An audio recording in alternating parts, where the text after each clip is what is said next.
Hello दोस्तों, आपका मेरे चैनल पे बहुत बहुत स्वागत है। मैं हूँ छवि। आज की वीडियो में हम राज्यपाल को पढ़ेंगे जो एग्ज़ाम्स के लिए काफ़ी इम्पोर्टेंट है।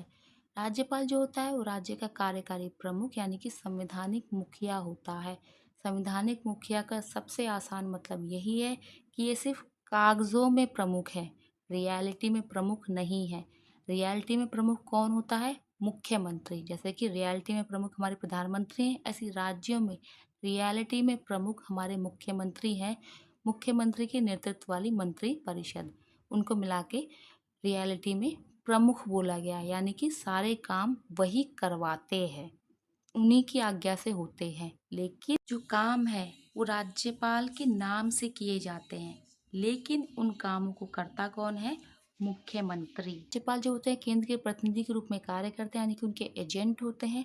इसीलिए कहा गया है कि राज्यपाल दोहरी भूमिका निभाता है, यानी कि एक तरफ वो संवैधानिक मुखिया के रूप में भूमिका निभाते हैं राज्य की, दूसरी तरफ केंद्र के एजेंट के रूप में। केंद्र के एजेंट के रूप में भूमिका का मतलब है क्योंकि राज्यपाल को राष्ट्रपति चुनते हैं। काफ़ी इम्पोर्टेंट है, इसे याद रखिए। राज्यपाल को राष्ट्रपति चुनते हैं, तो जो भी राज्य में जो भी गतिविधियां हैं उनके बारे में राष्ट्रपति राज्यपाल से सूचना मांग सकते हैं और राज्यपाल उनको सूचना देता भी है। तो इसीलिए कहा गया है कि वो केंद्र के एजेंट के रूप में कार्य करते हैं।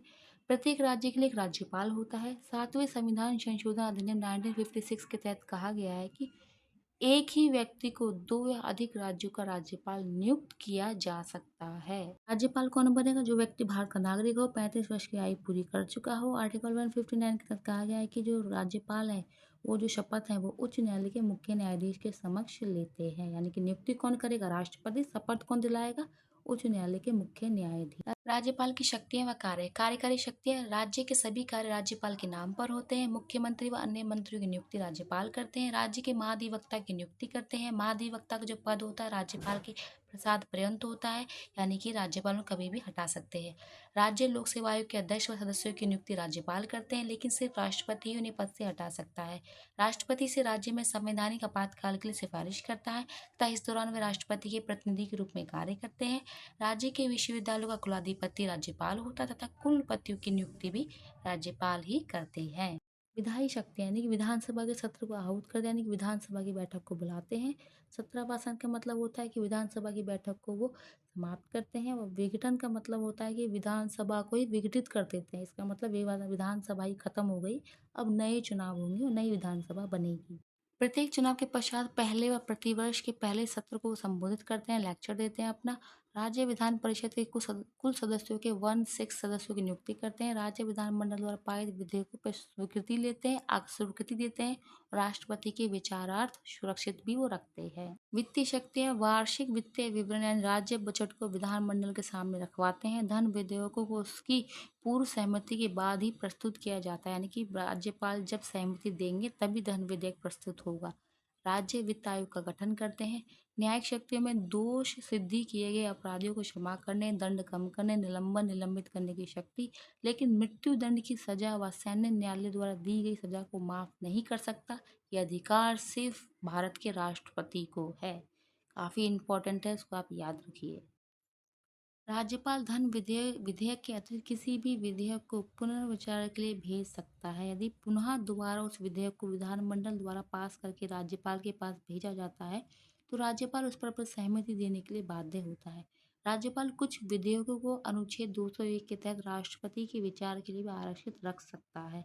जब विधानमंडल सत्र में न हो तथा राज्य सूची में वर्णित विषयों पर कानून बनाना आवश्यक हो तब राज्यपाल अनुच्छेद 213 के तहत मंत्रिमंडल की सलाह पर अध्यादेश जारी कर सकता है। ये भी इम्पोर्टेंट है, इसको भी आप याद रखिए कि राज्यपाल के अध्यादेश की शक्ति किसमें है? आर्टिकल 213 के तहत।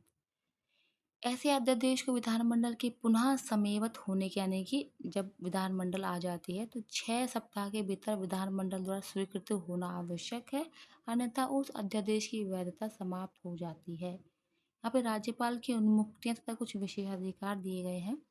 राज्यपाल अपने पद की शक्तियों के प्रयोग तथा कर्तव्य पालन के लिए किसी भी न्यायालय के प्रति उत्तरदायी नहीं होता है। राज्यपाल की पदावधि के दौरान उसके विरुद्ध किसी भी न्यायालय में आपराधिक कार्रवाई आरंभ नहीं की जा सकती है। पदावधि के दौरान उसकी गिरफ्तारी या कारावास के लिए न्यायालय के से किसी प्रकार का आदेश जारी नहीं किया जा सकता है। व्यक्तिगत क्षमता में किए गए कार्य के संबंध में कार्यवाही करने से पहले 2 माह पूर्व सूचना देना होगा, उसके विरुद्ध नागरिक कानून संबंधी कार्रवाई की जा सकती है। तो ये भी कुछ इम्पोर्टेंट लाइन है जिनको आप याद रखिए। उपराज्यपाल और प्रशासक ये केंद्र शासित प्रदेशों में नियुक्त किए जाते हैं। क्यों? क्योंकि वहाँ पे राज्यपाल नियुक्त नहीं होते हैं, वहाँ पर उपराज्यपाल और प्रशासक नियुक्त होते हैं। नियुक्त कौन करता है? हमारे राष्ट्रपति जी करते हैं। तो उपराज्यपाल अंडमान निकोबार द्वीप, दिल्ली, जम्मू एंड कश्मीर, पुदुचेरी, लद्दाख में है और प्रशासक हमारे चंडीगढ़, दादर नागर हवेली, दमन और दीव, लक्षद्वीप में है। इनका जो काम है वो राज्यपाल की तरह ही होता है। राज्यपाल संबंधित कुछ अनुच्छेद हैं जो अक्सर एग्जाम में पूछे जाते हैं। राज्यों के राज्यपाल आर्टिकल 153 में बोला गया है। राज्य की कार्यपालिका शक्ति जो होती है वो राज्यपाल में निहित होती है, ये आर्टिकल 154 में कहा गया है। राज्यपाल की नियुक्ति कौन करता है? हमारे राष्ट्रपति जी करते हैं, ये आर्टिकल 155 में बोला गया है। राज्यपाल के पद के लिए कौन एलिजिबल है? ये आर्टिकल 157 में कहा गया है। राज्यपाल द्वारा शपथ ग्रहण ये कौन करवाता है? उच्च न्यायालय के मुख्य न्यायाधीश 159 में। राज्यपाल की क्षमादान की शक्ति 161 में है। मंत्रिपरिषद का राज्यपाल को सलाह व सहयोग करना आर्टिकल 163 में है। राज्य का महाधिवक्ता आर्टिकल 165। राज्यपाल को सूचना देने हेतु मुख्यमंत्री के दायित्व 167।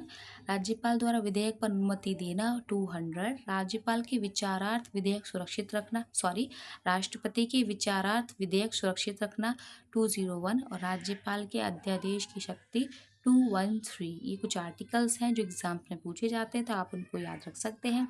मेरी वीडियो अच्छी लगी तो इसे लाइक करें, मेरे चैनल को सब्सक्राइब करें। ऐसी ही और इम्पोर्टेंट वीडियोस मैं आपके लिए लाती रहूँगी, तो सब्सक्राइब करना ना भूलिए। Bye bye, take care.